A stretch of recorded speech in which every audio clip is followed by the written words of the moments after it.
TV 2020 ekranlarından merhaba sevgili izleyenler. Diyalog Medya Grubu Genel Yayın Yönetmeni Sayın Reşat Akar'la birlikte Gündem Özel programında sizlerleyiz. Evet, deprem felaketi sonrası Kuzey Kıbrıs'tan Türkiye'ye yönelik yardımlar devam ederken koalisyon hükümeti bugünden itibaren geçerli olmak üzere bazı önlemler aldı. Yasa gücünde kararname çıkartılarak bir yıl süreyle ister özelde ister devlette çalışanlar olsun, emekliler de dahil olmak üzere %5 ile %1 arasında kesinti yapılması kararı alındı. Önlemler yeterli mi yoksa yeni kararlar geliyor mu? Alınan kararları değerlendirdikten sonra Başbakan Sayın Ünal Üster'le telefon bağlantısı gerçekleştireceğiz ve deprem paketiyle ilgili sorularımızı yönelteceğiz. Diğer taraftan Kuzey Kıbrıs Türk Cumhuriyeti'nde ailesi bulunan Türkiye'deki deprem felaketi sonrasında göç etmek zorunda kalan çok sayıda vatandaş adaya geliyor. Girne Belediyesi'nin ardından Gazi Mosa'da da depremzedelerin ikameti ve ihtiyaçları için yardım çağrısı yapıldı. Konuşacağız. Önemli bir gelişme, İSİAS Otel'in sorumlusu Ahmet Bozkurt'la 3 kişinin gözaltına alındığı açıklandı.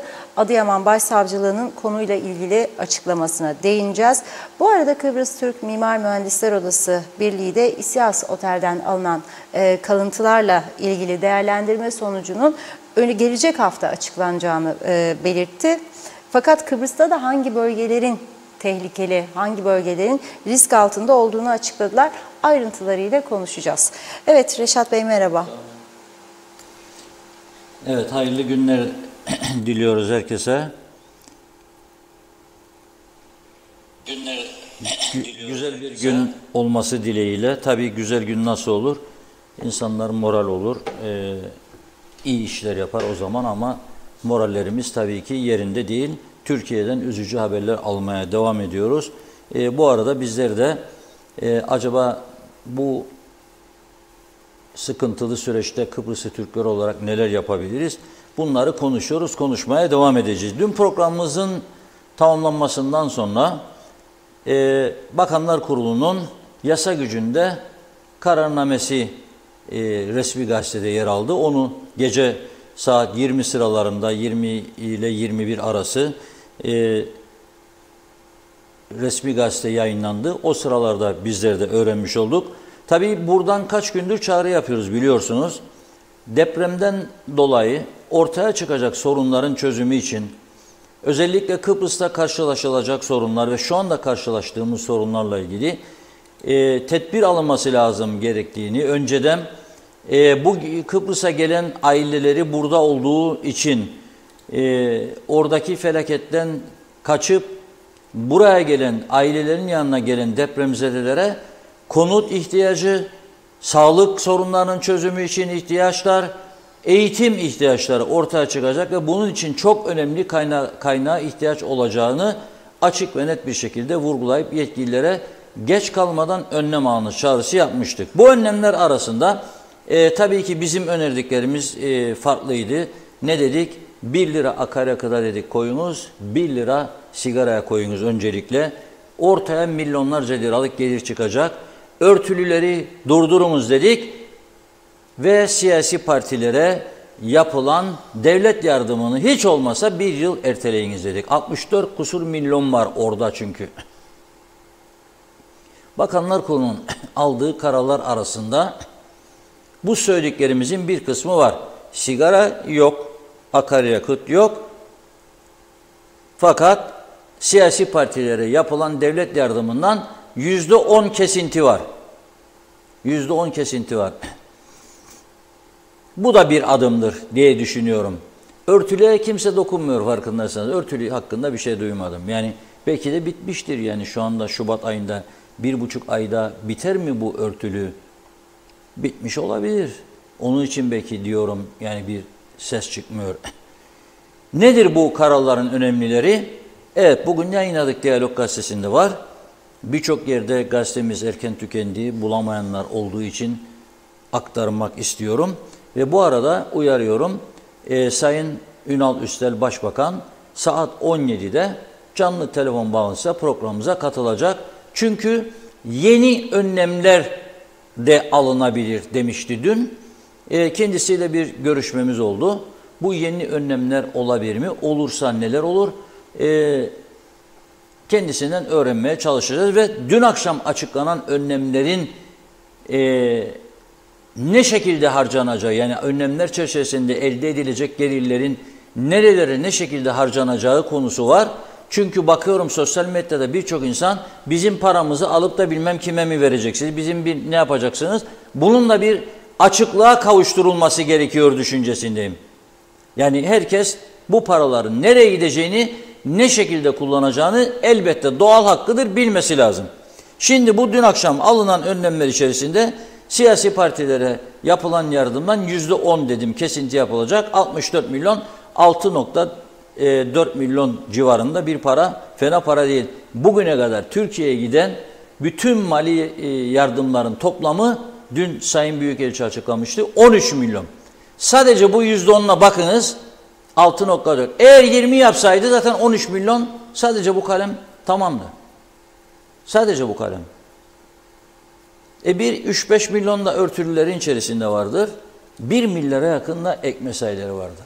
Şimdi ek mesai alanlar diyecek ki bu adam bizim gelirimizle uğraşır. Hayır, hayır, hayır. Ama basit bir önlemle, kararla vardiya sistemini getirirsiniz bütün devletin ilgili birimlerinde. O zaman ek mesaiye gerek kalmaz. Ama personel açığı var. Varsa tamamlasın. Benim duyduğum, bugün de duyuyorum. Bazı bölgelerde sabah karar verirler, biz bu sağlık ocağını kapatıyoruz. Sabah karar verirler, biz bunu buradan buraya taşıyoruz. Olmaz ya, olmaz. Böyle dönemlerde yapmamak lazım bunu. İnsanlar zaten gerilim içindedir. İnsanlarda zaten gelecek kaygısı var, can korkusu var. Bir de ekmekleriyle oynamayalım lütfen ya bu dönem. Yani depremzedelere karnını doyurmaya çalışırken başka insanları açlığa götürecek kararlar almamalıyız. Çok hassas bir dönemden geçiyoruz. Alınan kararların içerisinde aylık kazancı ister özel sektör, ister kamu çalışanı, isterse emekli 10.000 ile 30.000 Türk lirası arasında alanlardan %1. Ben bunun asgari ücret üzeri olmasının daha iyi olacağını düşünenlerdenim. Yani 11.000 alıyor zaten adam, bırak 11.000'i. Ha 100 lira önemli mi bugünkü gün? O 111.000 liralık adamı incitme diyorum ben yani. Onun üstü 15 ile 30.000 arası %1 uygun olurdu. Daha uygun olur diye düşünüyorum. 30.000 ile 55.000 arası %1,5. 55.000 ile 75.000 arası %2, 75.000 üzerinde %5. Tabii bu brüt maaşlar üzerinden. Eğer adamın neti bugün 60'sa zaten brütü 75'in üstüdür. %5'e girecek demektir bu.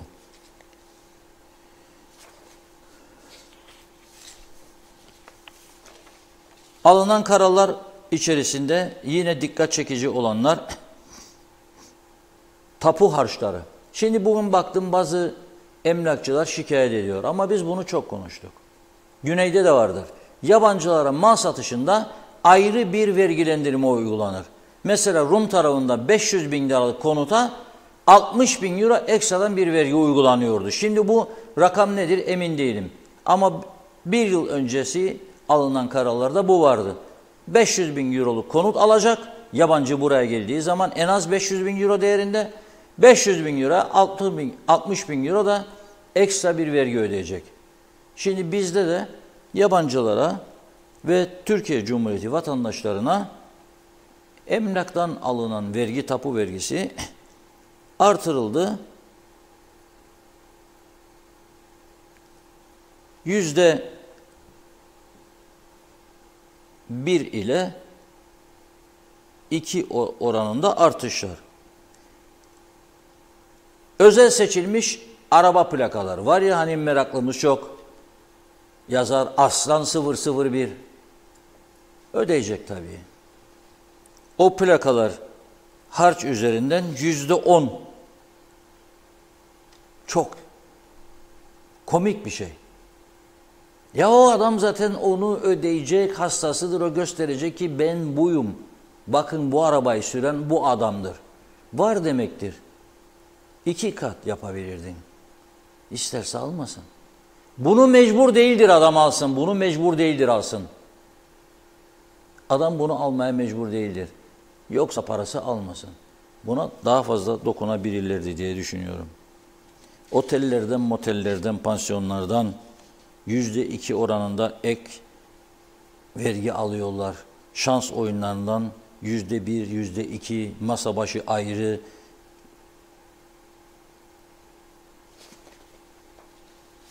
Avlanma ruhsatları için bir defaya mahsus 250 Türk lirası diyor. Ülkede hayvan kalmadı. Siz bunu 2500 yapsanız da olur. Çok meraklı var. 60 bin, 65 bin tüfeğimiz varmış. Alınabilirdi. Telekomünikasyon bu önemli. Bundan sonra elimiz cep telefonuna gittiğinde düşüneceğiz. Mustafa'cığın canı Mole'ye çekti. Yeni evli anne, çocuk da 2-3 yaşında. Anneanneye soracak, Mole'ye nasıl yapılır? O da anlatacak 15 dakika. Sonra dönecek, arayacak. Zaten canı sıkılıyordur evde, emeklidir 40-45-50 yaşından ileri. Nasıl vakit geçecek? Dönecek, aman be Hülya diyecek. Mole'ye satar etti ama bunu unuttum söyleyeyim. Sarımsak da koy içine ha diyecek, lezzetli olur. Falan filan. Bunlardan ya vazgeçmek zorunda kalacak ya da düşürecek. Çünkü %1 mobil telefonlar, %2 ekstradan vergi geliyor. Bundan elde edilecek gelirler nerelerde kullanacak? Şimdi ona geçiyorum. Devletin bu koyduğu yeni vergilerden elde edilecek nerelerde kullanılacak? 1. Depremde hayatını kaybeden öğrenciler anısına Gazi Mausa'da kapalı spor salonu yapılacak. 2. Depremde hayatını kaybeden öğrenci anısına yine Gazi Mausa'da anıt yapılacak. 3. Depremde hayatını kaybedenler için mezar taşı yapılacak. 4. Depremzedeler için eğitim destek kalemi oluşturulacak. 5. Deprem sonucu enkaz aramaları ve yardım taşıma maksatlı gönderilen uçak seferlerinin parası ödenecek. Ödemek zorundasınız. Çok sayıda uçak seferi kondu. Ödeyeceksiniz. Depremzedelere yardım amaçlı 1000 adet konut yapımı. Bu herhalde ekonomik örgütlerin açtığı kampanyadan, bunu Sayın Başbakan'dan öğrenmek istiyorum ben de. Eğer oysa o zaman sanayi odası diğerleri ne yapmaya bana şov yaparlar kaç gündür. Yani benden topladığı bu paralardan verecekse ona. Depremzedelere yardım amaçlı yapılacak 1000 adet konutların iç, mefruşat, beyaz eşya, mobilya, perde alımı. Bu da kapalı. Hangi depremzede? Yani Türkiye'de göndereceği 1000 konteyner ev için mi bu? Ankara, Gaziantep ve Mersin temsilciliklerinde depremzedeler için yapılan harcamalar diyor. Helal olsun, yapıldı, yapılmalıydı. Deprem ve doğal afetle mücadele konusunda Sivil Savunma ve Teşkilatı Başkanlığı'na araç, teçhizat ve donanım sağlanması amaçlı yardım. Çünkü eksikleri fark ettiler gittiklerinde oraya. Ne var ne yok, ne tür eksiklerimiz var.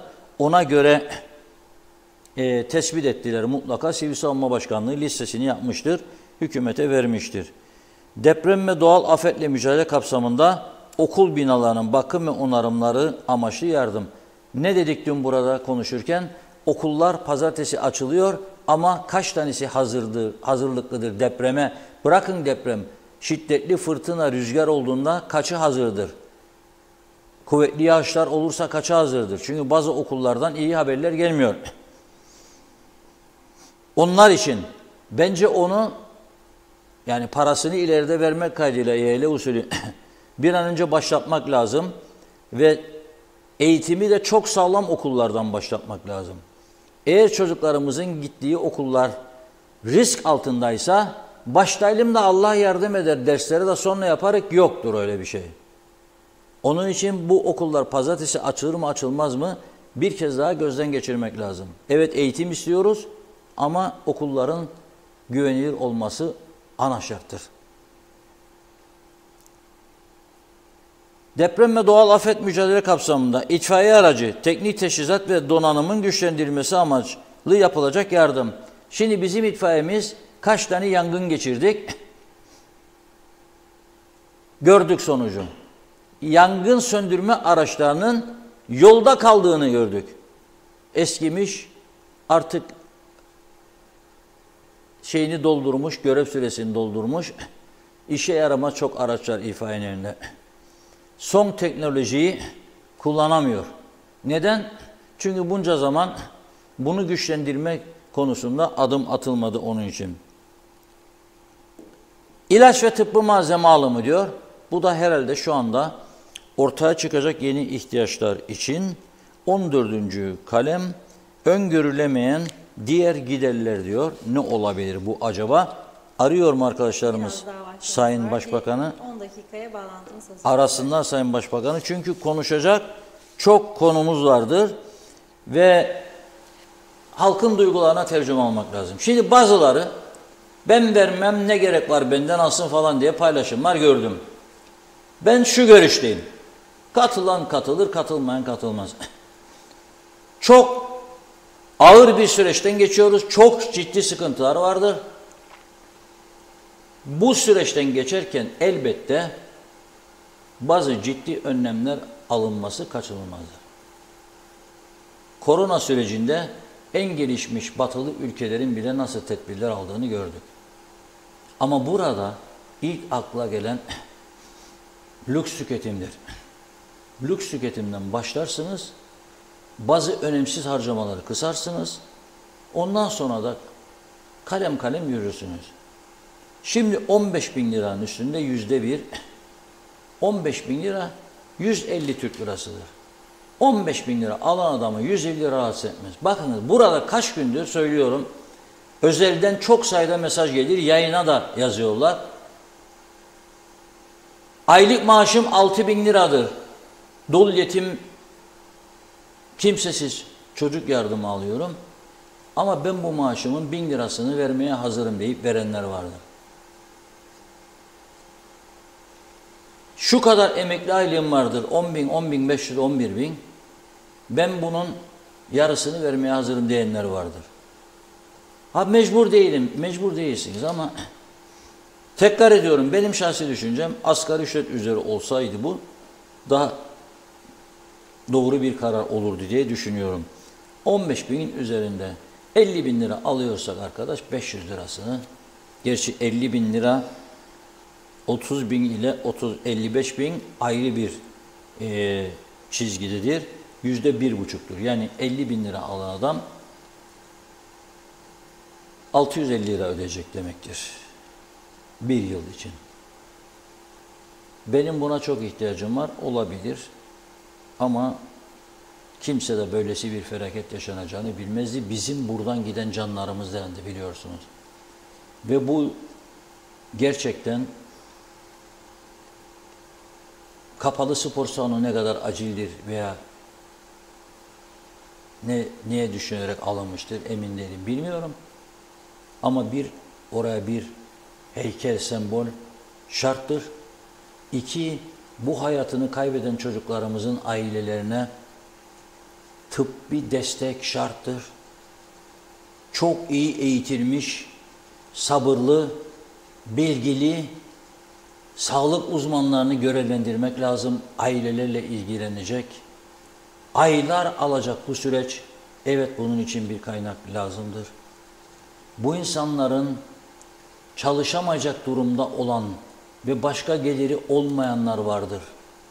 Düşünün siz, çocuğunu kaybeden bir adam, bir anne, hiçbir şey olmamış gibi bir hafta sonra, 2 hafta sonra işe başlayamaz. Bu insanlara yardım eli uzatmak şarttır. Ve ben eminim ki ezici bir çoğunluk bu toplumun seve seve bunu yapar. Bu öncelik olmalıdır. Şu anda acil ihtiyaç hayatını kaybedenlerin ailelerine sahip çıkmaktır. Çocukların anılarını yaşatmak evet, ama ailelere sahip çıkmak son derece önemlidir. Hepimizin boynunun borcudur. öğretmenlere kadar düşünün siz, bir hafta önce sınıfında gördüğü çocuğu, her gün adını andığı çocuğu, bir öğrencisini bir öğretmen kaybetmiştir. Sınıfta yanında oturan arkadaşını kaybeden bir öğrenciyi düşünün. Onun da çok ciddi sağlık yardımı alması lazım. Psikolojik açıdan. Yanında oturuyor, arkadaşı diyor ki gidiyorum, hadi şampiyon diyor, güle güle git diyor, güle güle gel diyor. Sonra arkadaşının acı haberini alıyor. Ona işte o arkadaşının da çok ciddi bir sağlık yardımına ihtiyacı vardır. Bu geciktirilecek bir konu da değildir. Bu konuda Sağlık Bakanlığı, şimdiki Sağlık Bakanı'na da çağrı yapıyorum. Evet, istekli, hırslı girdi, bakan oldu İzlem Hanım, ama bu çok farklı bir durumdur. Bunu siz tek başınıza yönetemezsiniz. Bu konuda uzman, yılların tecrübesini almış, hizmetlerine güvendiğimiz insanlar var. Eski baş doktorlarımız var. Eski baş doktorlarımız var. Bülent Dizdarlı vardır. Sibel Hanım vardır. Eski meclis başkanımız, başbakanımız yapmış. Ülkemizin önemli doktorlarındandır. Eşi vardır. Eski Lefkoşa Doktor Bulan Alvandos'un başhekimi. Emekli başka doktorlarımız vardır. Gazi Mausa'dan, Girne'den. Ben biliyorum birçoğu hazır ve gönüllü hizmete hazırdır. Bunlardan destek alarak, fikir alarak, görüş alarak doğru adımların atılması rahatsızlık duyulacak bir olay değildir. Tam tersi gururlanmak lazım. Gururlanmak. Ben olsaydım bugüne kadar çoktan bu işi yapmış olurdum. Hepimiz, herkes kendisini çok iyi, çok bilgili insan görebilir. Ancak her şeye yetişmemiz mümkün değildir. Genişleteceğiz. Yönetim masasını genişleteceğiz. Ama aylarca toplantı da öyleydi böyleydi de değil, anında işraatı başlatacağız. Kuzey Kıbrıs'a gelenler de aynı durumda. Akış devam ediyor. Dalga dalga geliyor buraya. Çok sayıda insan geliyor. Ne olacak? Hepsi bunların depremden mucize kurtuluş sayesinde buraya geliyorlar. Ne şoklar atlattılar. Onları nasıl tedavi edeceğiz? Onlarla kim ilgilenecek? Hangi ordumuz? Hangi sağlık ordumuz?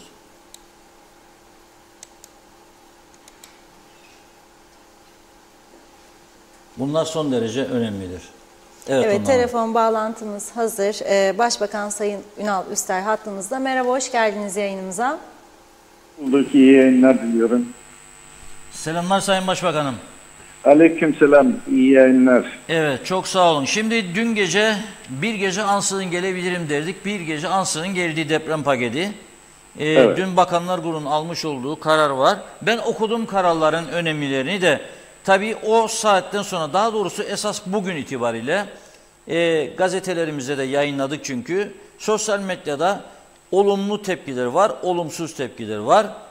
Tabii ben şunu söylüyorum, şu anki zaman süreç birilerine saldırma süreci değil. Farklı görüşümüz varsa o görüşleri de ortaya koyup yardımcı olmaya çalışacağız ülkeyi yönetenlere. Fikir fikirden üstündür. Doğru. Ama mesela şu vardır. Ben kaç gündür buradan söylüyorum. Mesela örtülü ödeneklere dokunmadınız. Örtülü ödeneklere dokunduk. Var mı? Tabii. Görmedim ben onu. Bütün haneye yardım kalemlerini aldık. Hepsini bu fona aktarıyoruz. Aldınız yani. Şükür. Bütün çok haneye yardım o isim altında ödüyorsunuz çünkü. Evet. Anladım. Tamam, gayet güzel. Siyasi partilere şimdilik %10 kesinti dediniz. O da evet, olumlu bir adım. Bu %1 kesintiler asgari ücretli de bu sınıfa girmiş oluyor. Burada bir eleştiri var. Zaten geçinemiyoruz. Açlık sınıfındayız. Gerçi dediğim gibi 150 Türk lirası gibi bir bürütü bunun olacak aylık. Bunu acaba asgari ücreti dışarıda bırakamaz mıydınız diye. Ben size hükümete yönelik eleştirilerin ılımlılarını aktarmaya çalışıyorum. Bir, iki, nerede harcayacaksınız diyor. Siz zaten bunu nerelerde kullanılacağını açıkladınız. Bu ayrı bir fon mu olacak? Yani deprem fonu ve sadece bu amaçlar için mi kullanılacak? Bunun dışına çıkılmayacak öyle bir... Şimdi bakın, biz bu 6 Şubat'tan itibaren, depremin olduğu andan itibaren bizim ilk önceliğimiz şampiyonaya katılmak için giden çocuklarımızı orada kurtarmak için hükümet olarak halkımızdan aldığımız destek ışığında onlara bir an önce yetişip onları o depremde çöken otelin altından çıkartmak için elimizden gelen bütün gayreti gösterdik. Ve deprem 6'yı 20 geçe oldu. Biz saat 7'de toplantı yaptık. Saat 8'de Bakanlar Kurulu'nu yaptık. Kararımızı aldık ve hemen uçak bulmaya koyulduk. Uçağı bulur bulmaz da arama kurtarma ekipleriyle birlikte aile yakınlarından birer kişi ve bu arama kurtarmaya gidecek arkadaşlarımızın araç gereçlerini alacak kargo bölümünü doldurmak koşuluyla uçağa kaldırdık ve gittik.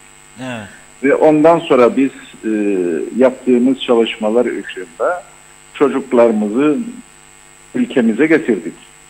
Ve büyük bir fedakarlık yapıldı, büyük bir dayanışma örneği yapıldı ve büyük bir çalışma içerisinde bu çocuklarımıza kavuştuk ve ülkemize getirdik.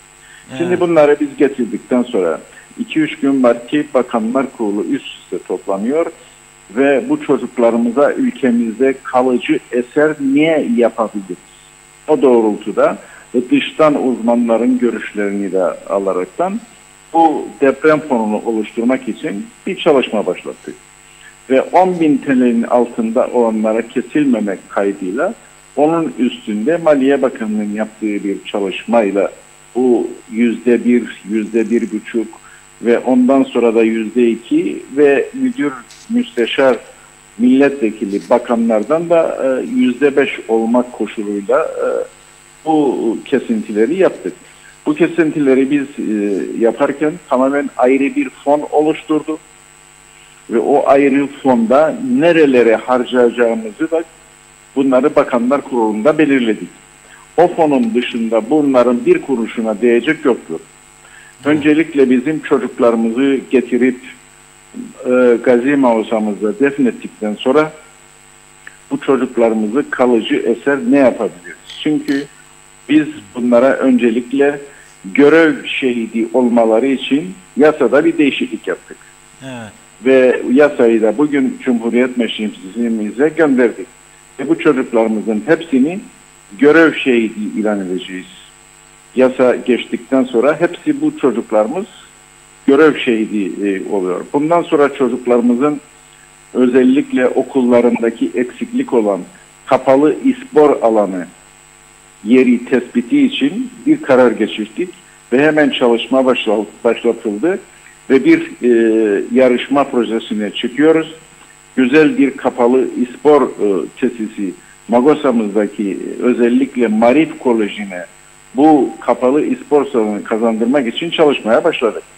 Bir taraftan da bu fonu oluştururken bir taraftan da neler yapabiliriz? Bu bizim şampiyon meleklerimiz için kalıcı eserler olsun. Ve öncelikle koyduğumuz ihtiyaç duyulan bu okullarımızın kapalı İspor salonu ve buraya tamamen bizim şampiyon meleklerimizin anısına ve onların ismini taşıyacak bir İspor tesisi yapıyoruz.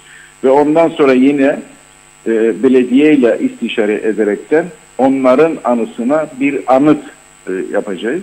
Ve ondan sonra da bu çocuklarımızın mezarlarını güzel bir anıt yapmak koşulu ile bir düzenleme yapıyoruz. Bütün bunları yaptıktan sonra da tabii ki ana vatanımız Türkiye Cumhuriyeti'nde de gördüğünüz bir sürü insanımızı bu depremde maalesef kaybettik. Ve bunlara yardım yapmak için de bütün bizim kurum, kuruluşlar, belediyelerimiz muhalefetin de desteğini alaraktan onların da yardımlarıyla bir yardımlaşma başladı. Ve bu yardımlaşmayla birlikte her gün bizim kapalı spor alanından 10 tane tır, 15 tane tır Türkiye Cumhuriyeti'ne gitmektedir. Evet. Bugünkü aldığımız sayılara göre 86 tane tır Türkiye'ye yardım amaçlı ihtiyaçlarını gönderdik. Evet. Ve ayrıyeten bizim yine Antakya bölgesinde giden gönüllü belediyelerimiz vardır.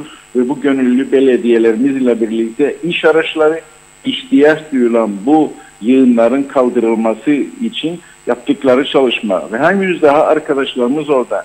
Yine sivil savunmadan bir takım ekipler orada aynı arama kurtarmaya devam ediyorlar ve onlar çalışıyorlar. Bizim önceliklerimiz bu depremde kaybeden insanlarımız için. Öncelik bizim şampiyon meleklerimiz için. Hemen akabinde de ana vatanımızdaki kaybettiğimiz insanların yerleri, yurtları kalmadı. Dolayısıyla yerleri ve onlara bir yurt yapmak için biz hemen yine bilirsiniz Kıbrıs Dayanışma Platformu oluştu. Bütün sektörlerin içerisinde bulunduğu bu platformda bağışlar toplanmaya başladı. Ve yine İskenderun bölgesinde 1000 prefabrik konut yapmak üzere bir protokol yaptık. Evet. Ve bu protokol gereğiyle birlikte 1000 tane konutun İskenderun'da bize tahsis edilen 2 yer vardır.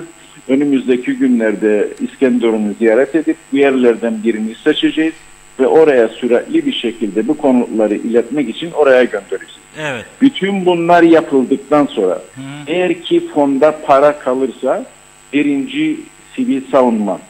Çünkü sivil savunma teşkilatımızın araç gereçleri yaklaşık 10 ila 20 yıl arasındadır. Dolayısıyla gördük ki Allah korusun bir doğal afet yaşandığı zaman sivil savunmadaki araçlarımız ve personel yetersizdir. Buna Biz öncelikle artıracaksınız bunu. Kuvvetlendireceksiniz sivil savunmayı. Evet. Çok güçlü bir hale getireceğiz. Gerek Getireceksiniz. makine, gerek ihtiyaç duyulan cihazlar ve gerekse insan gücünü güçlendirmek için Sivil Savunma Başkanı'yla yaptığımız toplantıda bize ihtiyaçları ortaya koydu.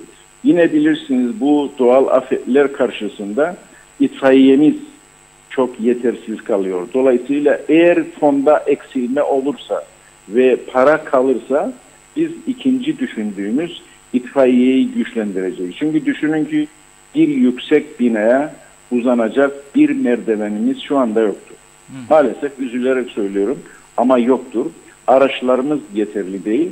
Bunlara öncelik verdik ve ondan sonra da yine bilirsiniz depreme dayanıklı olmayan maalesef fazla okullarımız çıktı. Çünkü Eğitim Bakanlığımız bu denetimleri başlattı. Biz bu denetimleri başlattık. Bakanlıklar bu denetimleri başlattı. Ve öncelikle eğitimdeki çocuklarımızın dayanıklı okul olmayan yerlere de şu anda süratli şekilde ne yapabiliriz? Prefabrik okullar yapmayı hedefledik ve kalıcı olmasa bile geçici olarak çocuklarımızın tedaki kalıcı okullar yapalım ve çocuklarımızı güvenli bir yere alalım. O doğrultuda çalışmaları yaptık ve bu doğrultuda bu fonda toplanacak para tamamen şeffaf bir şekilde, herkese açık bir şekilde buralara harcanacaktır. Bu fonun adı var mı Sayın Başkan? Fon Deprem fonu mu? Deprem fonu, evet. Evet. Şimdi bir gidelim. Ayda ne kadarlık bu şu ana kadar açıkladığınız yani dün gece açıkladığınız paket çerçevesinde aylık ne kadar bir gelir elde etmeyi hedefliyorsunuz? Yani, belli mi bu aşağı yukarı? Aşağı yukarı belli. Yani ayda yaklaşık ortalama 80 milyon TL'dir. Yani bu bir senede 1 milyar civarında bir paraya tekabül eder. 1 milyarı bu yerlere tümünü harcayacağız. Siz her ay başbakan olduğunuz sürece inşallah tabii sonsuza dek olursunuz da yani şey için sorarım. Çok sık değişiklikler olduğu için yani olduğunuz sürece her ay bunun hesabını döküm döküm halka verecek misiniz? Her ay hesabını, kuruşunu nereye harcadığımızı şeffaf bir şekilde halka açıklamış olacağız. Peki dün akşam aldıklarınızın dışında yeni bir önlem var mı bugün için söyleyebileceğiniz hemen ardından başka? Mesela aldınız açıkladınız da size birileri dedi ya keşke Kıbrıslar keşke çoktur. keşke bunu yapsaydım, keşke bunu yapsaydım ama iş işten geçtikten sonra. Şimdi bu kararlar farklıdır. Yeni bir karar var mı bugün bize söyleyebileceğiniz Bakanlar Kurulu? Şimdi bakın bu yeni karar vardı. Onu da aktaracağım size ama onu aktarmadan önce şunu da yapacağım. Biliyorsunuz Büyük Bakanlar Kurulumuzda bu özellikle Adıyaman'daki ve bizim çocuklarımızı kaybettiğimiz otelde soruşturma başlatmak için biz hemen Dışişleri'ne yazdık. Dışişleri'nden Türkiye Cumhuriyeti'nin elçiliğine ve hemen Ankara'ya iletildi. Savcılık soruşturmaya başladı ve bugün otelin sahipleri, müteahhitleri hepsi tutuklandı. Evet. Ve dolayısıyla bu davaları yakından takip etmek adına bir komite oluşturuyoruz. Ve bu komitede hem hükümetten bir avukat hem de muhalefetten bir avukat talep edeceğiz. Hem de kurum kuruluşlardan hem de ailenin içinde olacağı bir komite oluşturuyoruz. Ve bunları önümüzdeki hafta Ankara'ya göndereceğiz ki savcılıktan bu konuları yakından takip etsinler ve orada bir avukat kanalıyla bunları takip edelim. Evet. Bugün aldığımız kararlardan bir tanesi budur. İkincisi de bu avukatlar heyeti oluşturacaksınız. Yani siz hem iktidar hem muhalefet hem aileyi de temsil eden ve bu işin takipçisi olacaksınız. Bu işin takipçisi evet. olacak. Yani ne olacak, ne bitecek? Buradan da halkımıza bunu en iyi bir şekilde bunları aktarmış olacak. Bugün aldığımız ikinci bir karar. Şimdi herkesin şikayet ettiği ve her gün istemediğimiz bir sürü trafik kazalarıyla karşılaşıyoruz. Hı. Ve baktığımız zaman ana arterlerimizde maalesef aydınlatma istediğimiz gibi olmuyor. Ve bunları karşılamak için yeni bir fon oluşturduk ve özellikle sigaraya ve alkola bir artış yaptık. Bugün mü? Bugün. Daha şimdi birazdan Bakanlar Kurulu yasayı geçirdi. Ne kadar zam geliyor Sayın Başbakan? Şimdi alkola 1 lira, sigaraya yani 1 lira. Her 1 litreye 1 lira mı? Her 1 litreye 1 lira. Litresine 1 lira, sigaranın da paketine 1 lira mı? Sigaranın da paketine 1 lira. Ve o oranda tütüne de aynı oranda zam yaptık. Ve bütün bu yapılan zamlardan toplanacak para yaklaşık bir sene içerisinde 85 milyondur. Tümü yollarımıza. Önceliğimiz yollarımızın aydınlatılması, yollarımızdaki eksik çizgiler varsa çizgileri ve ona yeter, eğer paramız artarsa da ihtiyaç duyulan yolların tamiri için tamamen bu sigara ve alkoldan toplayacağımız para oraya harcanacak. Artı biliyorsunuz her gün ilaçta büyük bir sıkıntılar yaşanır ve özellikle kanser ilaçlarında büyük bir sıkıntı vardır.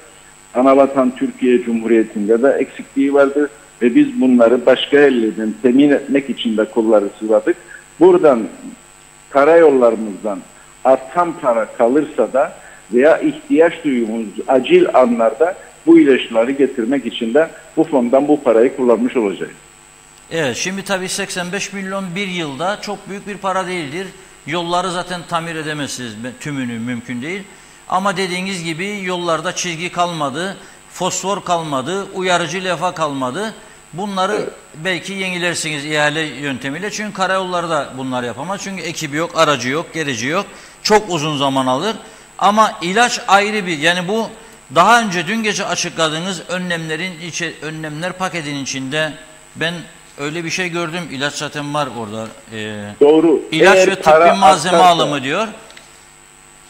Eğer paramız artarsa hem deprem fonunda hem bugün yaptığımız anda onları hepsini ilaca yönlendireceğiz. Evet. Şimdi tabii siz yılların siyasetçisisiniz ve eleştirilere tahammüllü bir yapınız vardır biliyorum ben ve evet. Gerçekten bu da önemli bir özelliktir. Ama şimdi mesela ben de bir vatandaş olarak, sade bir insan Reşat Akar olarak sorarım. Yahu benim ülkemde itfaiyenin apartmanın üstüne çıkacak bir merdiveni yoksa nasıl ödedik bu kadar sene biz bu örtülü diyerek, partileri yardım diyerek bir yığın paraları nasıl ödedik? Maalesef üzülerek söylerim. Bir kere bakın 2013'ten sonra hiçbir istikrarlı hükümet kurulamadı. Her parti iktidara geldi, hükümet oldu. Ama ömürleri kısa olduğu için hükümet kurulana kadar, icraata başlayana kadar hükümetten geldi, başka hükümet geldi. Dolayısıyla bunlar yapılamadı. Ama bunlar yapılamadı diye bugün de yapmayacak diye bir kural yok. Onun için biz gerekirse 14 saat, 16 saat çalışacağız ve ülkemizi herhangi bir gelecek doğal afete karşı acil önlemleri daha güçlendirmek için gerek itfaiyemize, gerekse sivil savunmaya büyük önem verdik ve gerekse dayanıksız binaları varsa o binaların tahliye edilmesi ve özellikle eğitim gören çocuklarımızın bir felaket daha yaşamamak adına ne gibi önlemler alabiliriz? Bu önlemler ışığında bu fondan oralara aktarabiliriz. O çalışmaları yaptık. Yapmaya da devam edeceğiz. Şimdi beni bir başka hayal kırıklığına uğratan konu da depremin ilk gününe itibaren ben buradan çağrı yapıyorum. Diyorum ki neredesiniz ey ekonomik örgütler, ticaret odası, sanayi odası, inşaat, esnaf sanatkarlar odası, turizmciler, seyahat acentleri birliği, otelciler birliği, büyük örgütlerimiz var. Neticede sonunda bir baktık 30-36 örgüt neyse bir araya geldi ve 1000 konteyner meselesini bize açıkladılar. Ama evet, şimdi ben öğreniyorum bu 1000 konteynerin parası sizin bu koyduğunuz vergilerden sağlanacak. Yani bu örgütler kendi üyeleri, kendi çevrelerinden toplayıp yapsalar bunu, onu bekliyordum ben. Bunu sizin... Ne kadar? Tamam bakın şimdi bu örgütler 43 örgüt eğer bir 1000 konutu tamamlamazsa biz üstünü takviye edeceğiz. Tamamlamazsa? Eğer 1000'i tamamlarlarsa biz üstüne ilave edip bunu 1000 değil 1500 yapacağız. Ama şu anda onu söyleyemiyoruz çünkü parayı ne toplanacağını bilmediğimiz için ilk etapta hedef 1000 koyduk. Ama 1000'in üzerine de çıkabiliriz. Örgütlerin toplayacağı parayı da biz kamuoyuyla paylaşmış olacağız. Evet, bu örgütlerin şu ana kadar topladığı yardım hakkında bilginiz var mı? Şu ana kadar bize intikal eden rakam 15 milyon civarında. TL. Evet, TL. Her konteynerin maliyeti nedir Sayın Başbakan? Her konteynerin maliyeti 9500 dolar. Ve bunlar tamamen bizim buradaki sanayicilerimizin ürettiği malzemeyi kullanacağız. Burada yapılacak ve buradan gemiye yüklenip İskenderun limanına gidecek ve oradan İskenderun limanından da gösterecekleri yerin altyapısı hazır vaziyette olacak ve hemen oraya bunları monte edeceğiz. Evet, şimdi 9500 yani 10.000 dolar olsa yani hesabımda çok kuvvetli, çok para sayılmaz. 180 bin TL. Efendim? 180 bin TL. 180 bin TL. Evet. 180 bin TL zaten şu anda bu örgütler epey yol aldı demektir. 15 milyon çok büyük para değildir ama evet, bir kısmını ilk 140 tane veriyorlar galiba sipariş. Öyle dedi. 140 gemi tane o kadar alır onun için yani gemiyi yükleyecek kadar ve süratli bir şekilde ilk parti 140. 140 biter bitmez ve teslim edilik. Onlar burada üretime devam edecek. Arkadan tamamlamanı da tamamlamış olacağız. Vallahi bana devamlı Londra'daki bir arkadaşım şöyle derdi. Neden derdim ben ona bu Yahudiler çok başarılı burada. En büyük şirketler Yahudilerin. Derdi bana Yahudi dedi paranın hesabını kitabını iyi bildiği için. Şimdi bizim burada da bu ticaret odası maşallah sanayi odası paranın ve hesabını kitabını çok iyi yapıyor. Onlar diye çıktılar ortaya. Şimdi bir kısmını onlar gerisini vatandaş nasıl olsa öder. Ben öyle görüyorum. Yoksa bunu başaramayacak örgüt değil. Yani ticaret odası tek başına bunu başarabildi. Ama geçtik bunu. Şimdi buraya gelen insanlar var. Mesela bugün bilmiyorum haberiniz var mı? Gazetelerde de var.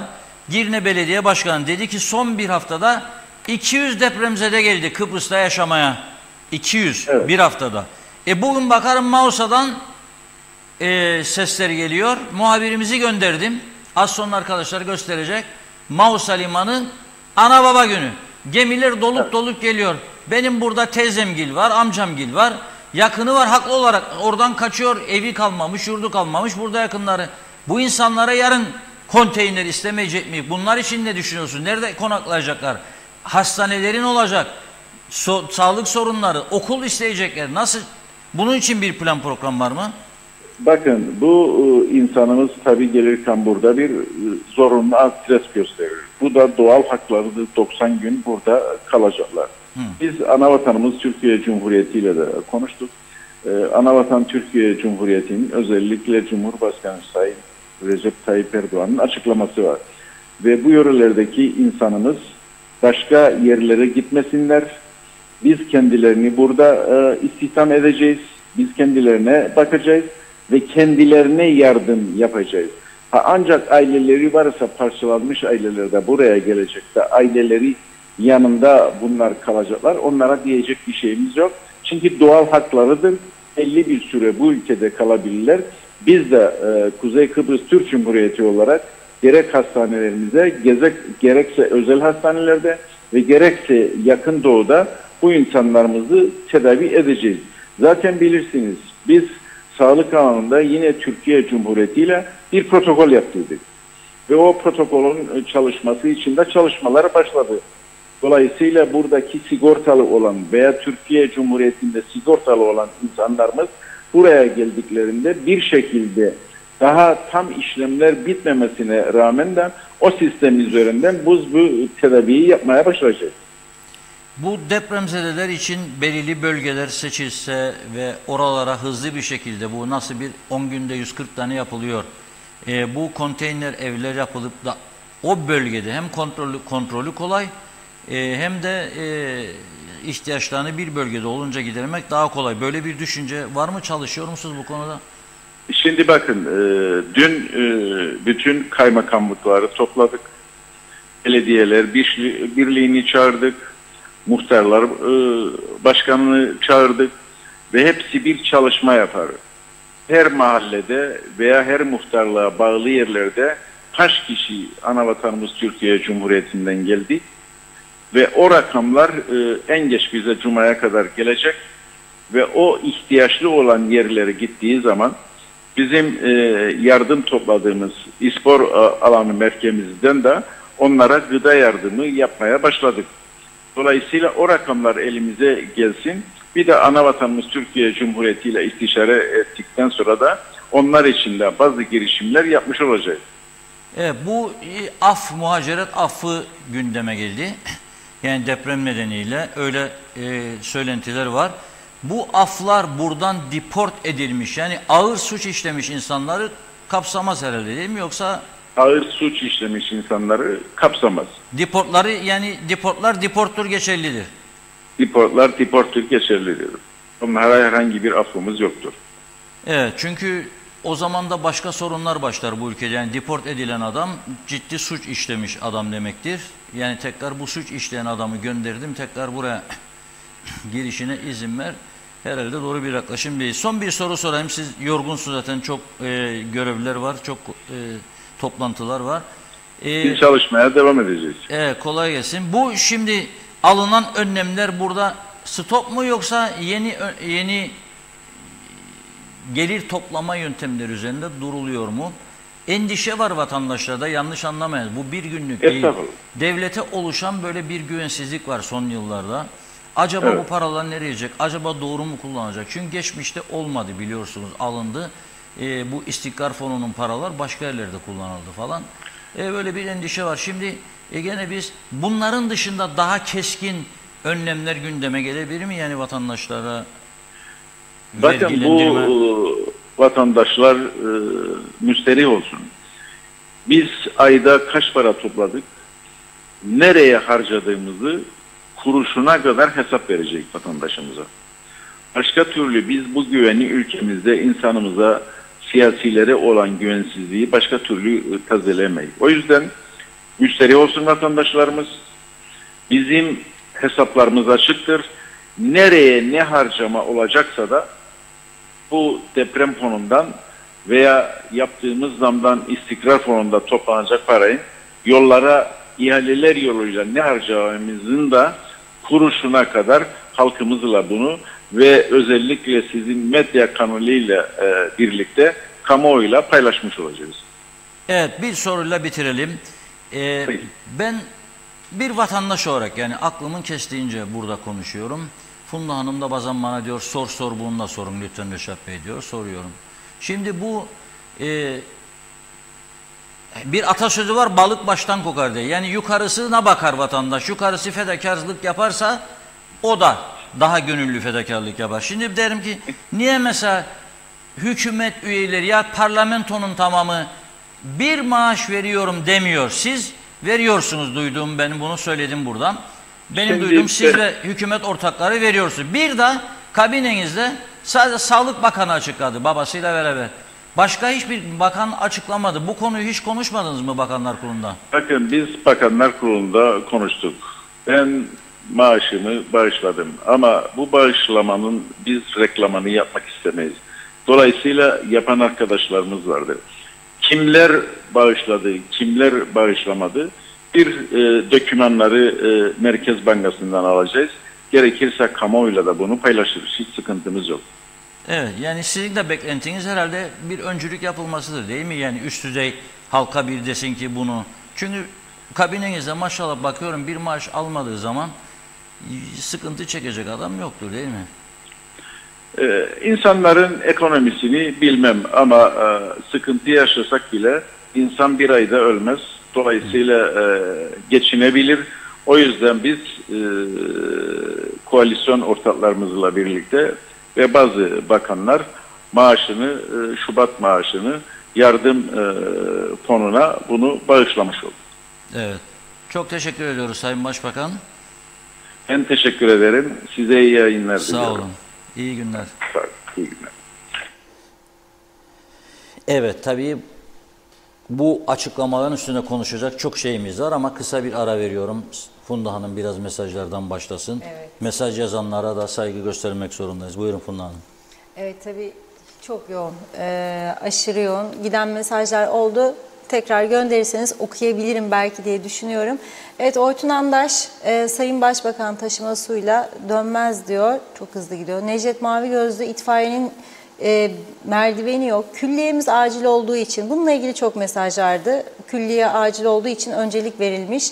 Ayranımız yok içmeye diyor. Atla gidiyoruz. Hep hikaye dinliyoruz. Yangın helikopteri ne oldu?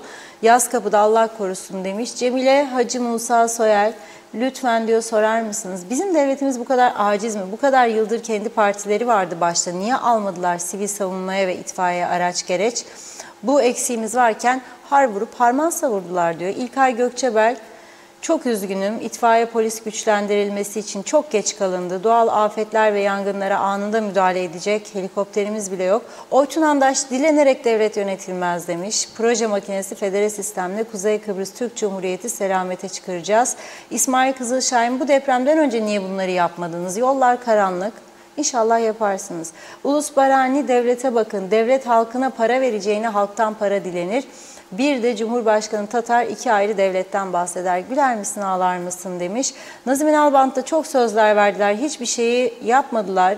Onun için diyor inşallah bu defa bari verdikleri sözü yaparlar. Bu zamlar da nereye kadar devam edecek sorarım demiş. Cemal Sinekçi, paralar yerine ulaşacaksa helal olsun diyor. Her felaketten sonra 2-3 gün konuşuruz. Hiçbir şey olmuyor. Nasıl olacak bu işler? Fatma Serinkan, seyri sefer harcına yapılan zam %80. Niçin diyor bunu yol yapımında kullanmadınız? Göksel Saydam, 14 Şubat tarihinde yayımlanan yasa gücünde kararname içeriğinde deprem fonu kurulması hakkında hiçbir ifade yoktur. Anayasamızın 135. maddesine göre özel amaçları karşılamak için yasal düzenleme yapılması zorunlu tutmuştur diyor. YGK ile fon oluşturulması mümkün olmayıp vergi, resmi harç ve benzeri yükümler ancak yasayla uygulanacağına ilişkin anayasanın maddesinde var diyor, kuraldır. Yasayla fon kurulmadığı sürece bugünkü düzenlemenin her zaman istismara açık olduğu inkar edilemeyecek bir gerçektir.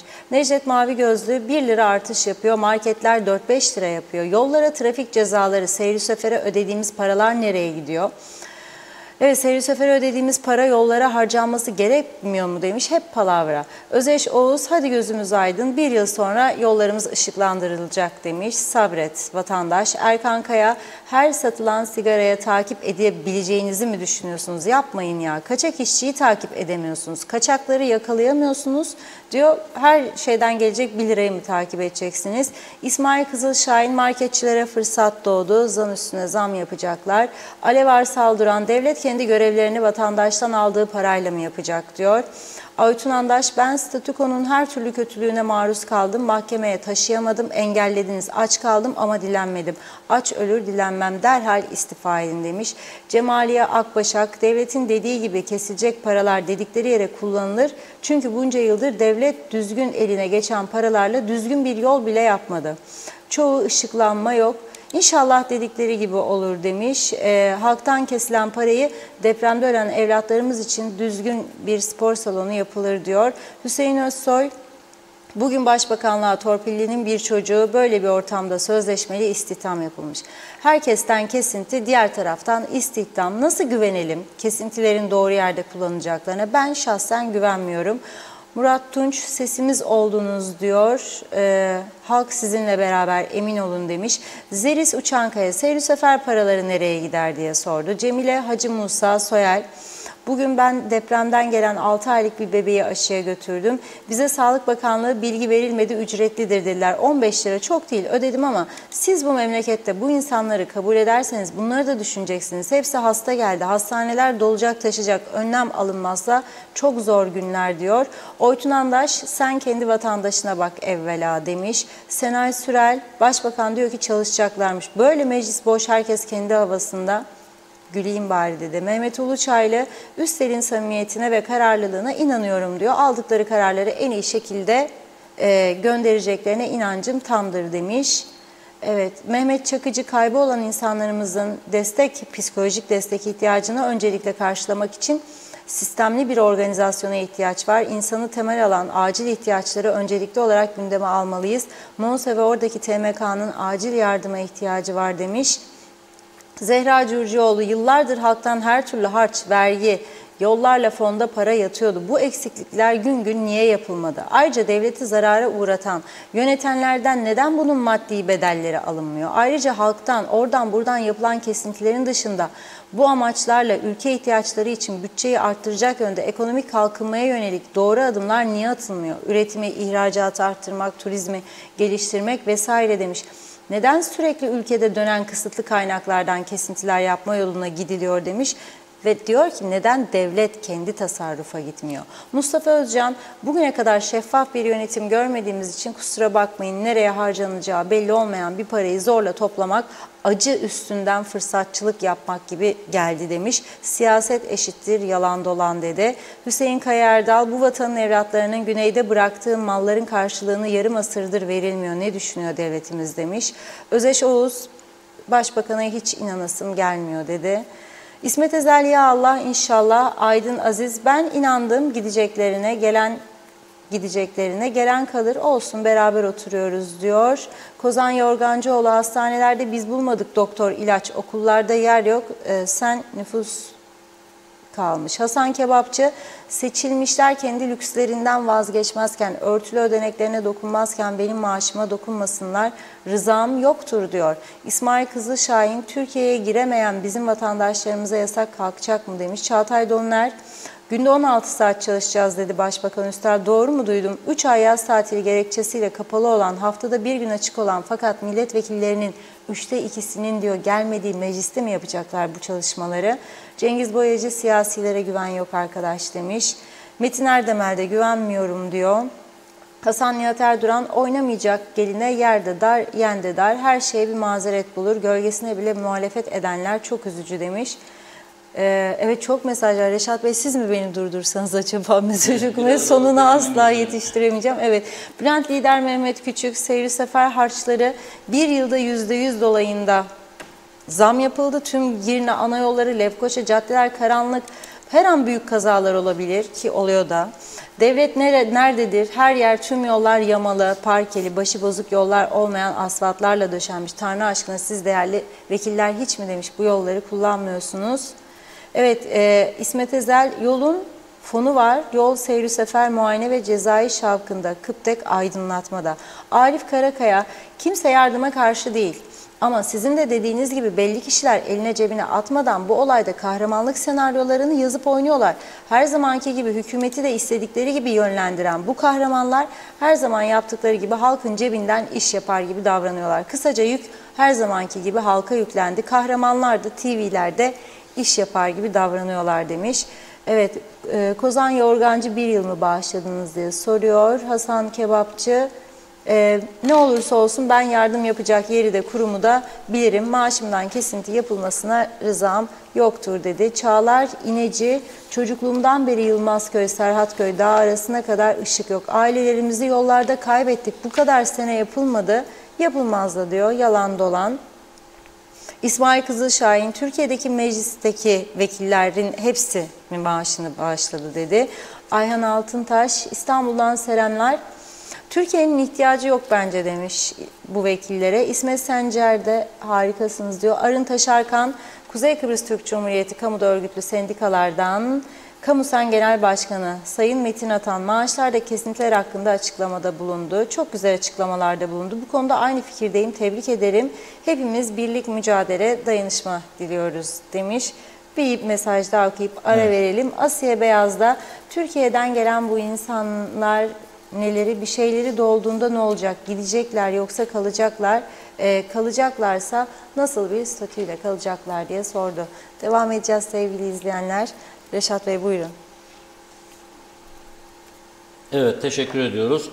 Şimdi toparlayacak olursak Başbakan Sayın Ünal Üstel az önce canlı yayında telefon bağlantısıyla programımıza katılarak dün gece açıklanan deprem paketini, ki bugün bu konuda Diyalog Gazetesi tam anlamını ortaya koyan bir başlık kullandı. Adına biz bugün deprem paketi dedik. Deprem paketi. Fonun adı kararların içerisinde yoktur ama kendisi dedi ki deprem fonu olacak. Biz bugüne kadar açıklanan, yani dün gece açıklanan yeni vergilendirmelerden elde edilecek para miktarının ayda 80 milyon, bir yılda 1 milyar Türk lirası olacağını söyledi Sayın Başbakan. Açıklık getirdi buna. Ve bugün programımızın devam ettiği saatlerde Bakanlar Kurulu kararının yazılmakta olduğunu söyledi. Şu sıralarda da resmi açıklama yapılacak demektir. Daha doğrusu resmi gazetede yayınlanacak demektir şu sıralarda da. Dolayısıyla TV 2020 Diyalog TV izleyicileri resmi gazetede yayınlanmazdan önce bugün alınan yeni kararı öğrenmiş oldu. Nedir bu? Alkolün litresine 1 Türk lirası, sigaranın paketine de 1 Türk lirası vergi geliyor. Bundan ne bekliyorsunuz diye sorduğumuzda bundan yılda 85 milyon Türk lirası gelir bekliyoruz dedi. Bu paranın tamamı yollara harcanacak dedi. Tabii yolları yenilemek 85 milyondan mümkün değil ama tamiratlar yapılabilir, trafik ikaz çizgileri yenilenebilir, trafik levhaları yenilenebilir, birçok şey yapılabilir. İlk açıklanan paketin içerisinde de ilaç meselesi vardır ama yeterli olmadığını düşünelim. Buradan da diyor oraya aktarılabilir. Türkiye'den gelenler var. Bu insanlar nerede barınacak? Bu insanların ihtiyaçları nasıl karşılanacak sorusu çok önemlidir. Bunun için sağlam bir plan ve program yapılması lazım. Öyle hoş geldin, sefa geldin buyursunlar deyip de sonra insanlara yemeksiz kaldılar, kıyafetsiz kaldılar, işsiz kaldılar, para yok, pul yok. Ne yapacaklar? Bir takım yanlış olaylara teşvik etmeyelim onları açısından sorduğumda ben. Sayın Başbakan dedi ki 90 günlük bir vize verilecek. Altını çiziyorum. En büyük korkumuz burada ağır suç işleyip deport edilmiş olanların bu muhaciret affı adı altında geri dönmelerine ışık yakılıyor gibi bir takım dedikodular vardı. Bunu da aydınlığa kavuşturmuş oldu. Olmayacak, izin verilmeyecek dedi. Son derece önemlidir. Ekonomik örgütlerimizin 1000 konteyner diyerek gözümüzü boyadığı projeyi de öğrenmiş olduk. Şu ana kadar onlar 15 milyon toplamışlar. Gerisi proje için ihtiyaç duyulan para bu fondan elde edilecek gelirlerden karşılanacak. Öyle diyor. O zaman örgütlerin ayrı bir kampanyasının devletin önlemleri içerisinde yer alması gerçekten bana ilginç bir konu olarak geldi. Dikkat etmemiz gereken hassas dönemdeyiz ve burasının şu anda Kuzey Kıbrıs Türk Cumhuriyeti'nin belki çok fazla ihtiyacı yok ama bir hafta sonra, 2 hafta sonra çok farklı durumlarla karşılaşacağız. Girne Belediye Başkanı dün ilk gelen 200 kişi için gıda, giyecek, ilaç ve benzeri malzeme yardımına ihtiyaç olduğunu duyurdu. Bugün de Gazi Mausa'dan bir fotoğraf var limandan. Arkadaşımız Hüseyin Çiçek oradaydı. Gitti ve görüntüledi işte o. Geliyor. Burada yakını olanlar gemiye binip geliyor. Bunun için hazırlık yapılması lazım. İkametgah, sağlık sorunlarıyla ilgili bir sağlık ocağı en azından hastane olmazsa ve eğitim konusu. Şimdi bugün dört gözle bekliyorduk. Kaç gün konuştuk. Adına Katil Otel dediğimiz bu İSİAS Otel'in sahipleri, müteahhitleri kimlerdir? İlk 3-5 gün bu ortaya çıkmadı. Halbuki diğer apartman müteahhitleri falan atları açıklandı, tutuklandı. Birisi Gürcistan'a giderken tutuklandı.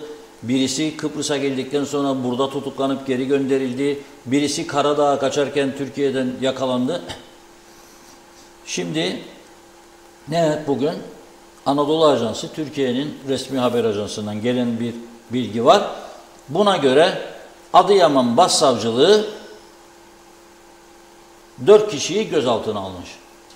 Şimdi bu sorgulamanın kısa sürede tamamlanmasını ve alınacak kararın ne olduğunu dört göze bekleyeceğiz. Ahmet Bozkurt, Efe Bozkurt, Amine Bozkurt ve Şule Özbek gözaltına alınmış. En büyük hissedar Ahmet Bozkurt görülüyor. Daha önce elimize geçen hissedarlar listesinde vardı. Gözaltına alındıkları belirtiyor. Adıyaman Başsavcılığı'nın açıklaması şöyle okuyorum size, kısa bir açıklama var.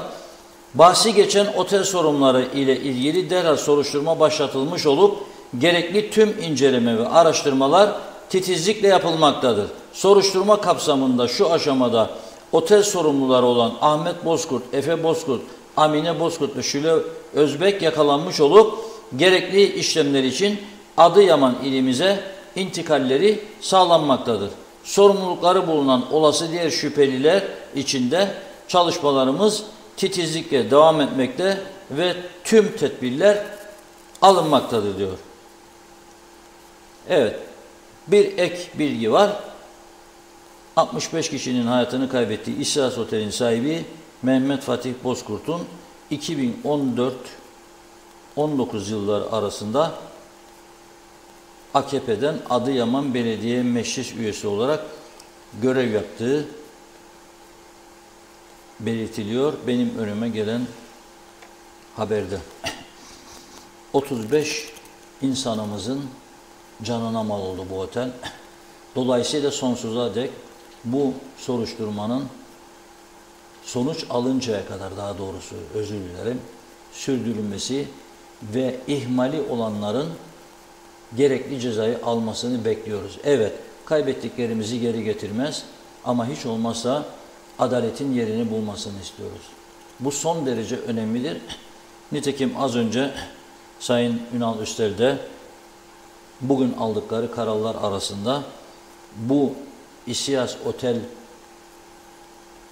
davasını takip etmek üzere bir hukuk komitesi oluşturulacağını söyledi. Bir kişi iktidar kanadından, bir kişi muhalefet kanadından ve özel kesimden de konuyla ilgili deneyimli bir avukatın yer alacağı bir hukuk komitesi oluşturacaklar ve bunlar bu günden sonra İSİAS Otel ile ilgili gelişmeleri sürekli takip edip devleti ve halkı bilgilendirecekler. Önemli bir gelişmedir. Bunun neticesini bekliyoruz. Bugün Bir beklentimiz de otel enkazından kendi gönüllü kararlarıyla Adıyaman'a gidip otel enkazından gerekli örnekleri, yani incelemek için gerekli olan örnekleri alıp adaya dönmüştü. Kıbrıs Türk Mimar Mühendis Odaları Birliği. Bugün bir basın toplantısı düzenlediler. Biz bekliyordum ben acaba sonuç çıktı mı diye. İncelemelerin devam ettiğini açıkladılar ve önümüzdeki hafta içerisinde bu İSYAS otelle ilgili kapsamlı bir rapor sunmaları bekleniyor.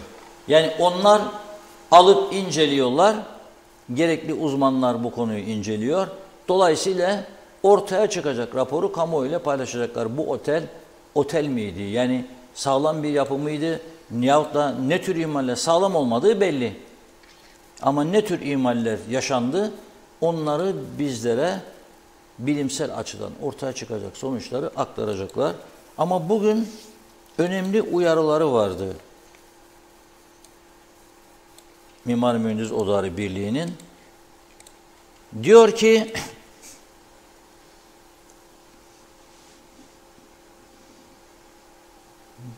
İskele bölgesinde Long Beach,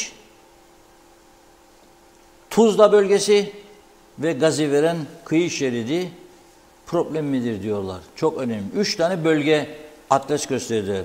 Long Beach, Tuzla ve Gaziveren kıyı şeridi. Buralarda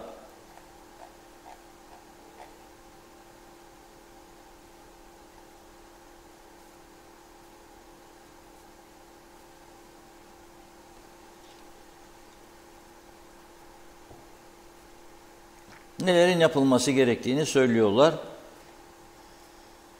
İnşaat Mühendisleri Odası Başkanı konuştu. Yer Bilim Mühendisleri Odası Başkanı konuştu.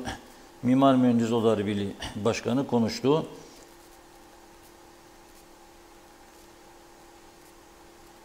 Fakat bizim arkadaşların gazetecilik böyle bir şey. Şimdi ben konuşurken eğer gelmediyse rejiye vermelerini bekliyorum.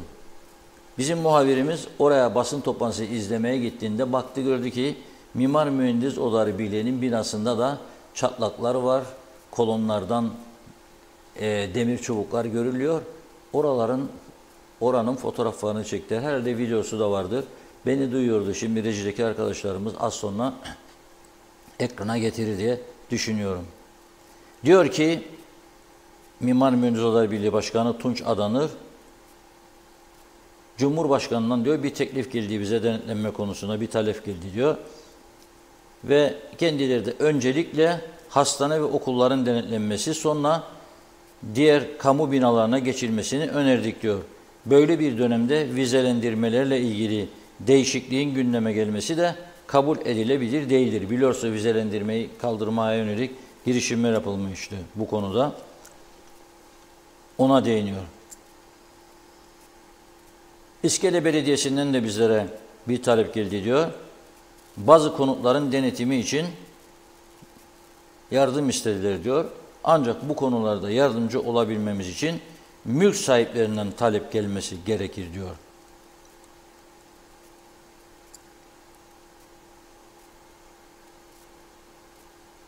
Ve Yer Bilim Mühendisleri Odası Başkanı Oğuz Vadilili, o ismini verdiğim bölgelerle ilgili düşüncelerini aktardı. Tuzla, Long Beach, Gaziveren kıyı şeridi problemli zemin alanlarıdır diyor. Yıllardır yapılan zemin etütleri neticesinde bu 3 bölgenin kıyı şeridi problemli bir zemin alanı olarak görüldü diyor. Bunun bölgeye inşaat yapılamayacağı anlamına gelmediğini söylüyor. Ama bu durum göz önüne alınarak bu bölgelere gerekli önlemler alınarak inşaat yapılabilir diyor. Zeminin sıvılaşma riski taşıdığını da vurguluyor. Dolayısıyla evet, bu bölgelere inşaat yapılmaz diye bir durum yok diyor. İnşaat yapılmasını da öneriyor ama gerekli önlemler alınarak. Dün de hatırlayacaksınız Mimar Mühendis Odaları Birliği'nin eski başkanıyla canlı telefon bağlantısı yapmıştık. Öyle binalarımız ne kadar dayanıklı dediğimiz anda bunun hemen tespiti mümkün değildir. Bu aylar, yıllar alacak bir olaydır. Dolayısıyla mülk sahipleri kendileri de kendi imkanlarıyla da bu işi zorlayabilirler. Yakın tanıdıkları mühendislerden yardım isteyerek binalarının durumu hakkında bilgi alabilirler diye düşünüyorum. Çünkü Mimar Mühendis Odaları Birliği'nin zaten herkes kendi özel işinde çalışıyor. O görüntüler gelirse... Hazırlıyor arkadaşlar. Hadi bakalım. Program bitinceye kadar gelir inşallah. Görüntüler önemlidir. Ben de gördüm. Ben öyle o konularda çok hassas olduğumu bütün arkadaşlarım bilir. Bir gazeteci gittiği bir yerden her zaman şüpheli olacak. Yani başka konu için gittiğimde ben binayı görmedim, yok. Binayı gördüysen bir takım yanlışlar var. Uyarmak açısından da illa eleştiri, birilerine daş atma, birilerini yıpratma meselesi değil. Bakın dün herkes her konuda farklı yerlere çekebilir söylenenleri. Ben dün bir laf söyledim. Dedim ki koysanız dedim Doktor Fazıl Küçük Bulvarı'na 2-3 tane polis dedim.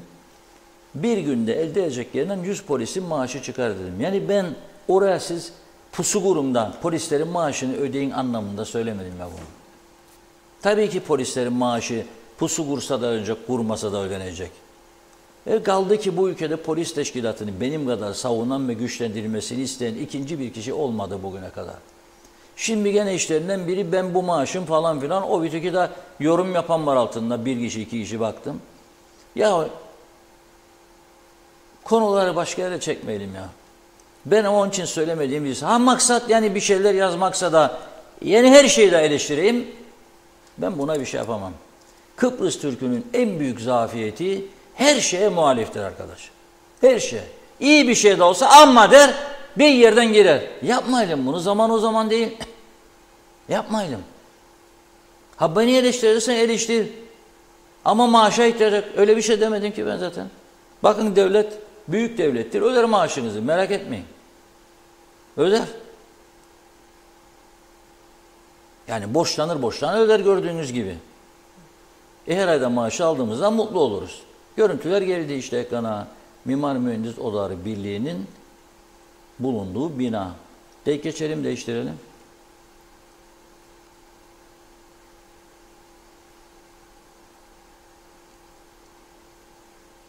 Bunlar ufacık tefecik deliktir tabii. Yıkılmaz bina diye düşünebiliriz. O ayrı.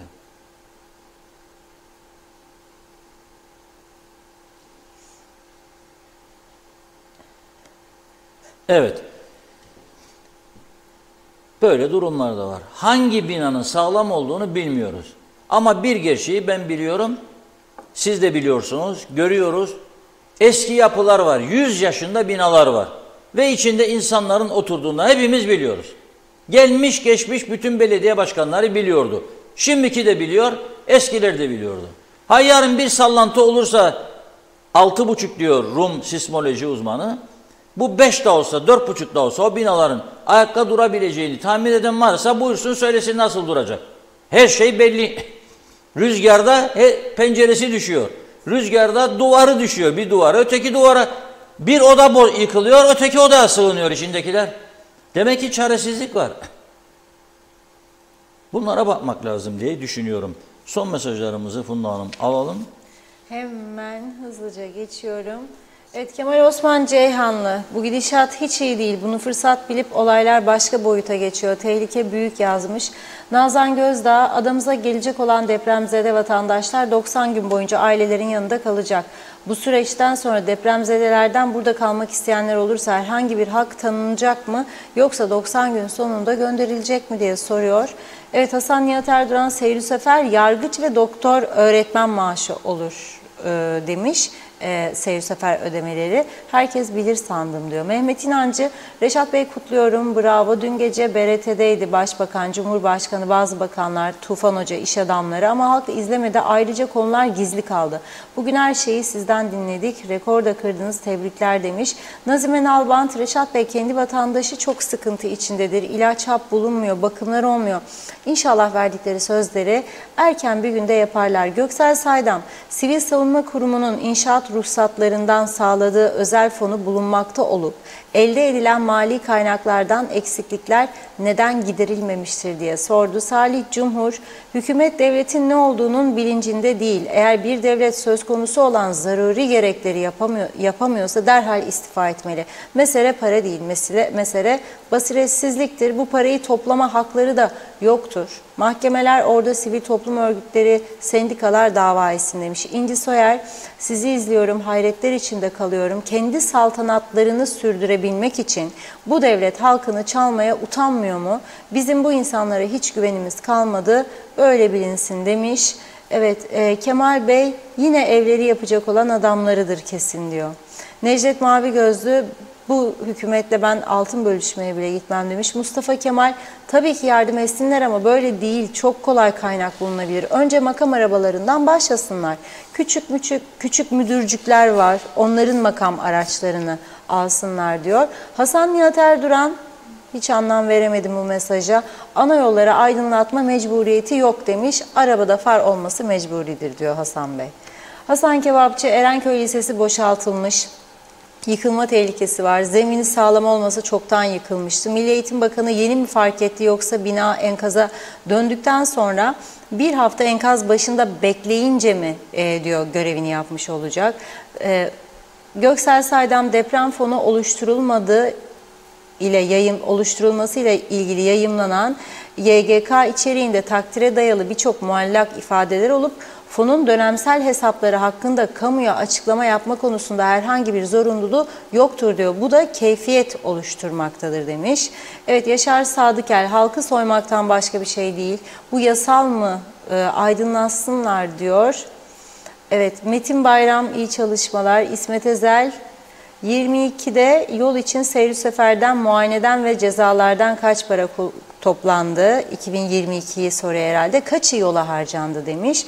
Kıptek kaç para aydınlatma topladı? Kaçı şarkılara gitti diyor. Mustafa Kemal sadece yalan yazmış. Veli Baş, bu araç kayıt dairesi her gün darphane gibi para basar. Nereye gidiyor bu paralar? Ehliyet bölümü de desen aynı şekilde.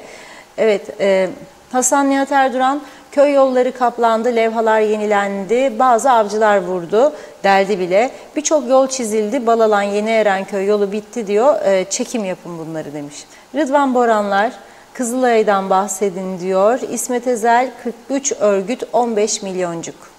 Evet, Nuri Hasan Tabakçı, yine emrivaki, yine maaşlı insanlar. Biz geçen haftadan gereken yardım yaptık zaten. Halkı yine kötü göstermek için aynı senaryo oynanıyor. Bu yardımların doğru yere ulaşacağına inanmıyorum demiş. Aydın Aziz, ağlayalım mı gülelim mi diyor. Şevket Çağlar, Beşparmak Dağları'nda yangından sonra herkes helikopter alımı için kesinti yaptılar herkesten. Fakat hiçbiri meydanda yok. Nasıl güvenelim? Elif Bağbaşı, süpersin Reşat Bey diyor. Doğruları anlatıyorsunuz demiş. Evet, Şevkat Çağlar, alınan kararlara güveniyor musunuz diye sordu. Ne evet, biliyor musunuz? Alınan kararlara güveniyor musunuz diye sormuş Şevket Çağlar. Evet. Uğur Erol, iyi akşamlar demiş. Hasan Kebapçı, bağış zorla yapılamaz. Gönüllülük esasına dayanır. İsteyenler açık isimleriyle Başbakanın kararnamesine açık isimleriyle iştirak edebilirler. Benim rızam yoktur diyor. Osman Karadağ da iyi akşamlar dedi. Ayşe Güner Mertcan, sigara ve alkole konulan ek verginin tümü sağlığa harcanmalı. Londra'dan Güner Bey'in mesajı. Evet, Hasan Kebapçı, okullarımız yıkılma tehlikesi altında diyor. Sendikalarımız cami değil okul yapın diye bas bas bağırırken duymadıkları hakaret kalmadı. Külliye isteyenler bağış yapsın. Benim rızam yoktur demiş. Hasan Nihat Erduran, bütün rant projelerini devlet denetlemelidir. Gerekirse para, meslekten men ve çalma varsa ceza davası yürütmeli savcılık demiş. Bülent lider Mehmet Küçük neden değerli vekiller bir araya gelip komite çalıştırmıyor? Bilim insanları açıklamalarına göre Kıbrıs'ta 7 şiddetinde deprem olacağı ifade edilmiş. Yoksa sevgili vekiller kış uykusuna devam mı ediyorlar ya da güzellik uykusu mu yapıyorlar? Mehmet Bulduk, bir haftadır gaz yok. Evet. Çağatay Doluner, siyasilere zerre kadar inancım kalmadı demiş. Zaten de yoktu diyor. Nermin Yureva, Allah hepsine yardımcı olsun inşallah, Türkiye'mize de demiş. Hasan Nihat Erduran, seçtik madem diyor, yönetecekler. Mehmet İnancı, bu mesajı okuduk. Bakıyorum, zannediyorum tamamladım. Alpay Erişken, bakanlar niye bakan arabalarından vazgeçmiyorlar? Geçmezler, maaşlarından ödesinler. Her bakanın bir de şoförü var diyor, korumaları. 19 ve 4 tane. Dünyanın her yerinde elçilikler var. Milyonlarca para ödenir demiş. Yazık değil mi? Erkan Kaya, Türkiye'de 20 yıllık deprem vergileri ve kesintileri buhar oldu diyor. Şeffaflık şart olduğunu gördük ama daha bir kurumdan basit bilgiye bile alınamıyor. Bu kesintilerin nereye harcanacağının hesabını vereceklerini mi düşünüyorsunuz demiş. Çok iyimsersiniz. Aslı Niyazi de onlar saltanat sürerken hala bugün gereksiz yandaş istihdam yaparken elini cebimden çek dedi. Bir mesaj daha var. İsim vermeyin demiş. Öyle okuyayım. Yazıklar olsun diyor. Memleketin başındaki insan, başbakan bu hatayı yaptıktan sonra ne kadar ilgili oldukları belli. Deprem felaketi 6.10'da meydana geldi demiş. Şaka mı bu acaba? Lütfen mesajımı iletin dedi. Evet, Ali Uslu da iyi yayınlar. Kendileri ellerini o taşın altına koyuyorlar mı da vatandaştan bunu talep ediyorlar demiş. Ayhan Altıntaş da iyi yayınlar diledi. Mehmet Dağman'ı da okuyayım, son yetişti. Artık ciddi çalışma zamanı, çalma çırpma zamanı değildir.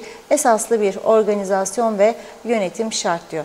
Evet, çok teşekkür ediyoruz. Eksiklikler bugün çok oldu tabii ama mazur görün lütfen.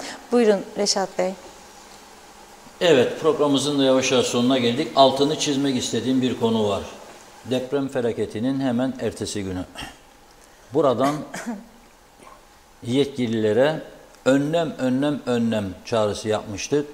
Genelde medya grupları, siyasetçiler yağcılık olsun diye ve belki biraz iyi puan alırlar ve herkesin gözünde iyi görünürler, güzel görünürler diye artış, yani bir yere zam önermezler.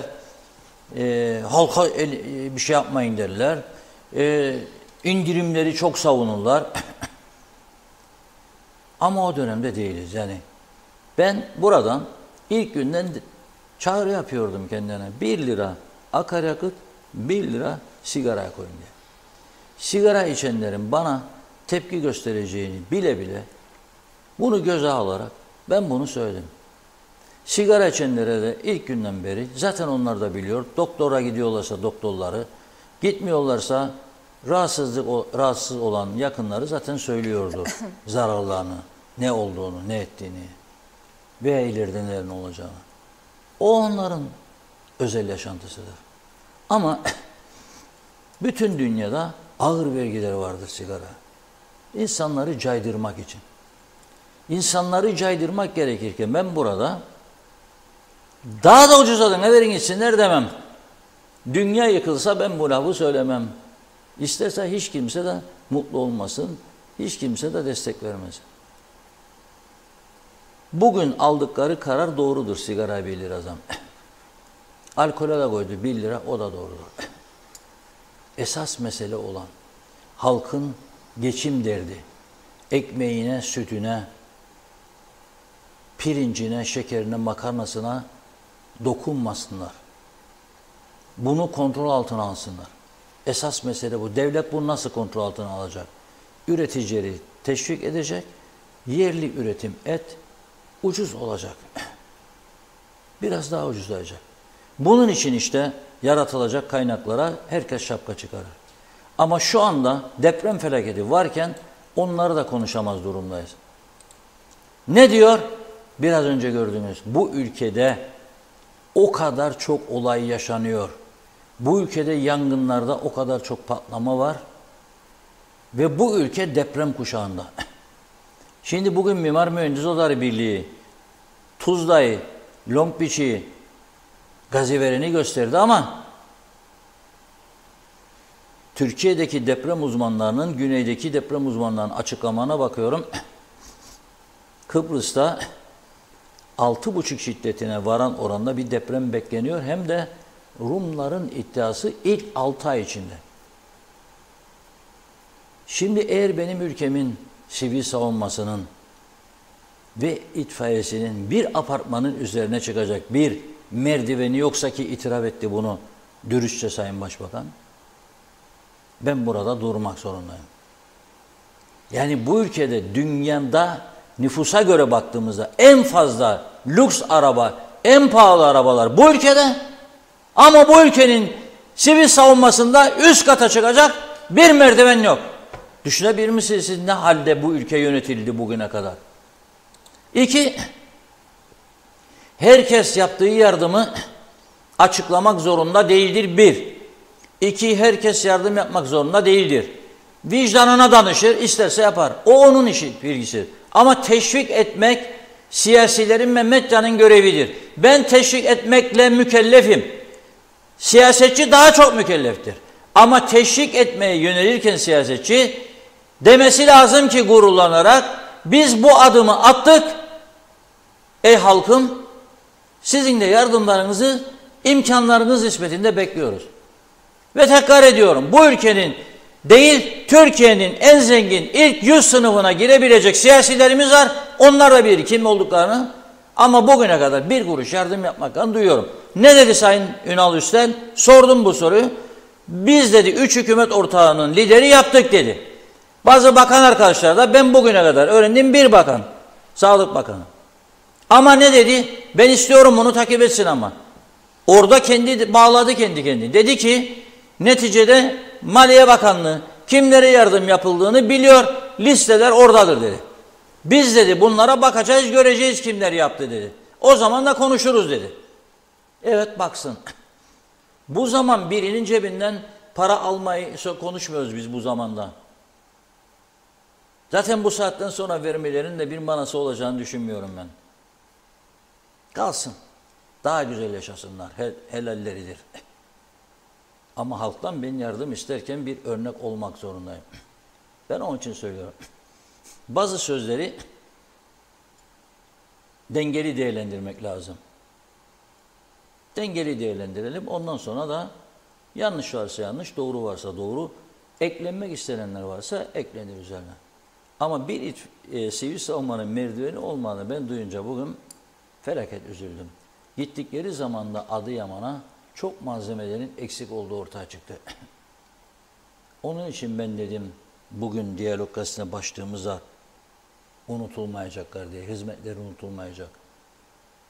Teknolojik açıdan yetersiz bir ekibin gönüllü, kahraman evlatları, insanları gitti oraya ve canları kurtarmak için canla başla geceli gündüzlü çalıştılar. Halen orada olan veya dönmek üzere olan ayrı ekiplerimiz var. Bu ülkenin insanların ezici çoğunluğunun haberi bile yoktur. Dün de bahsettim. Onları da kutluyorum. Bütün gönüllü hizmette olan güvenlik kuvvetleri mensuplarımızı, sivil savunma, itfaiye mensuplarımızı, ama bu itfaiye araçlarının Boğaz yokuşunu çıkamadığını yangına giderken hepimiz biliyoruz. Bir şeyler yapmak lazım artık bunun için. Evet, güzel güzel ciplerimiz, şaropelerimiz, sürat arabalarımız var ama yol yok, sokak yok, itfaiyenin aracı yok, bir şey yok, bir şey yok, bir şey yok. Ama 50 milletvekili var, 10 bakan var, başbakan var, başbakan yardımcısı var, cumhurbaşkanı var, Sayıştay başkanı var, başsavcı var, yüksek mahkeme başkanı var, ombudsman var, müdürler, müsteşarlar var, kamu hizmeti başkanı var, 18 belediye başkanı var, kaymakamlar var, var oğlu var. Her şeyin fazlası var. Ama olması gerekenler de yok. Karar sizindir. Doğruyu değerlendirmek sizindir artık vatandaşlar olarak diyorum ve bugünü burada noktalıyorum. Evet, çok çok teşekkür ediyoruz. Hemen bir hatırlatmamızı da yapalım isterseniz Reşat Bey. Bu akşam Türkiye kanalları ve biz de TV 2020 olarak ortak yayın var. Tüm Türkiye kanalları bu yayınla depremzedeler için yardım toplanacak. Sanatçılar, önde gelen iş insanları orada olacaklar. Türkiye saatiyle 20, tabii Kuzey Kıbrıs saatiyle saat 19'da başlayacak bu yayın diyerek programımızı noktalıyoruz sevgili izleyenler. Yeniden görüşünceye dek hoşça kalın.